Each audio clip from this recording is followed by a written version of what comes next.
చిత్తూరు జిల్లా వైసీపీలో ఆయన కీలక ఎమ్మెల్యే 4.5 ఏళ్లుగా నియోజకవర్గంలో చక్రం తిప్పారు. కానీ 5-6 రోజులుగా అజ్ఞాతంలోకి వెళ్లారు. ఇంతకీ ఎవరా ఎమ్మెల్యే? ఏ స్థానంలో ఈ పరిస్థితి నెలకొంది? వచ్చే ఎన్నికల్లో టికెట్ లేదని పార్టీ నాయకత్వం సంకేతాలు ఇచ్చిందా?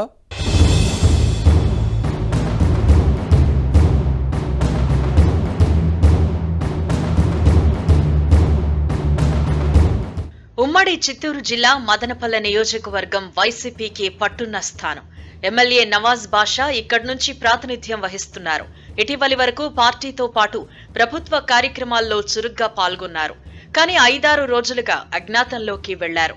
ముందుగా ఇందుకు కారణాలు అంతుపట్టక ప్రజల అయోమయానికి గురయ్యారు. కానీ తెలిసిన తరువాత ఫ్యాన్ పార్టీలో కామన్ అంటూ కొట్టిపారేస్తున్నారు జనం. ఇంతకీ నవాజ్ బాషా అజ్ఞాతంలోకి వెళ్లడానికి కారణాలను ఆరా తీస్తే టికెట్ అంశమేనని తేలింది.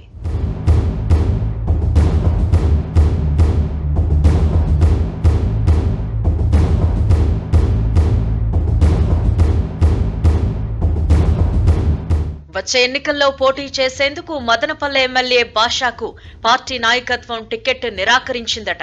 దీంతో ఎవరికీ అందుబాటులో లేకుండా వెళ్లిపోయారు అనే చర్చ సాగుతోంది.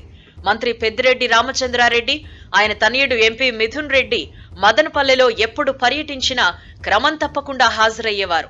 కార్యక్రమాలు పూర్తయ్యే వరకు వారి వెన్నంటి నడిచేవారు. కానీ ప్రభుత్వం ప్రతిష్టాత్మకంగా నిర్వహిస్తోన్న ఆడుదాం ఆంధ్ర ప్రోగ్రాంకు గైర్హాజరయ్యారు. ముఖ్యమంత్రి జగన్ ఈ నెల 19న నవాజ్ బాషాను తాడేపల్లి ప్యాలెస్ కు పిలిపించుకుని టికెట్ లేదని చెప్పడంతో కంగుతిన్నారట. దీంతో నియోజకవర్గానికి తిరిగొచ్చి జనానికి దూరంగా ఉంటున్నారు అని సమాచారం.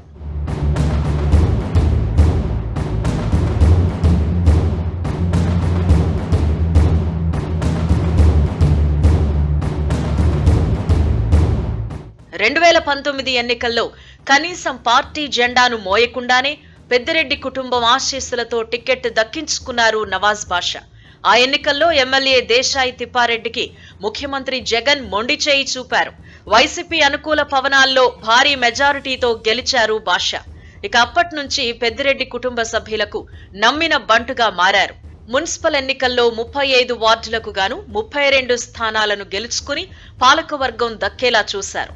మంత్రి పెద్దిరెడ్డి అనుచరుడు జింక వెంకటాచలపతిని కాదని తన మిత్రుడు సతీమణి మనోజరెడ్డికి చైర్పర్సన్ పదవి ఇప్పించుకుని పార్టీలో పట్టు పెంచుకున్నారు. కానీ ఆ తర్వాత ఆమెను డమ్మీని చేసి అన్ని పనులు తన కనుసన్నల్లోనే జరిగేలా చేసుకున్నారు. దీంతో నవాజ్ బాషా తీరుతో విసిగిపోయిన మున్సిపల్ చైర్పర్సన్ ఎమ్మెల్యే వ్యతిరేక వర్గంతో కలిసి వేరుకుంపటి పెట్టుకున్నారు.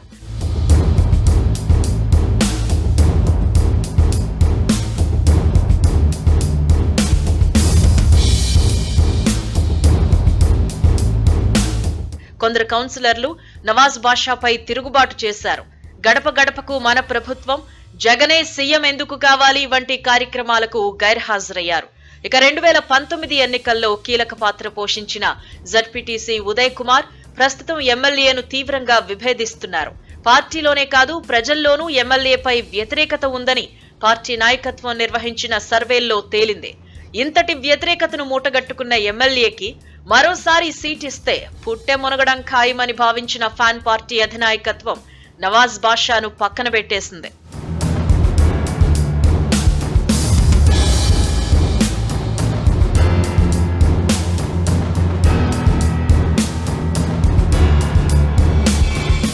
ఈ నెల 26న మదనపల్లె జడ్పీ హై స్కూల్లో ఆడుదాం ఆంధ్ర కార్యక్రమం ప్రారంభోత్సవానికి శాసనసభ్యుడు హాజరు కాలేదు. ఎమ్మెల్యే వర్గంలో కీలకంగా ఉన్న municipal chairperson Manojareddy, ZPTC Uday Kumar పాల్గొన్నారు. అదే రోజున పట్టణంలో జరిగిన ఏపీ కురబ సంఘం రాష్ట్ర కార్యవర్గ సమావేశానికి మంత్రి పెద్దిరెడ్డి హాజరయ్యారు. కానీ ఎమ్మెల్యే గైర్హాజరవ్వడంతో వచ్చే ఎన్నికల్లో టికెట్ లేదనే విషయం అందరికీ అర్థమైంది. నవాజ్ బాషా స్థానంలో అదే సామాజిక వర్గానికి చెందిన మరో నేతకు టికెట్ కేటాయించే అంశాన్ని వైసీపీ అధినాయకత్వం పరిశీలిస్తున్నట్టు ప్రచారం సాగుతోంది. మరోవైపు మంత్రి పెద్దిరెడ్డి కుటుంబం ముఖ్యమంత్రి జగన్ కు మాట చెబితే నవాజ్ బాషా టికెట్ విషయాన్ని పునః పరిశీలించే అవకాశం ఉందని భావిస్తున్నారు. కానీ జగన్ ఒకసారి నో చెప్పిన తర్వాత సిఫారసు చేయటం సాధ్యం కాదనే చర్చ సాగుతోంది. వచ్చే ఎన్నికల్లో గెలుపే లక్ష్యంగా పెట్టుకున్న వైసీపీ నాయకత్వం చిత్తూరు జిల్లాలో మరో 2 లేదా 3 సిట్టింగ్ ఎమ్మెల్యేలను మార్చే అవకాశం ఉందని ప్రచారం జరుగుతోంది. మరి మున్ముందు పరిణామాలు ఎలా ఉంటాయో చూడాలి.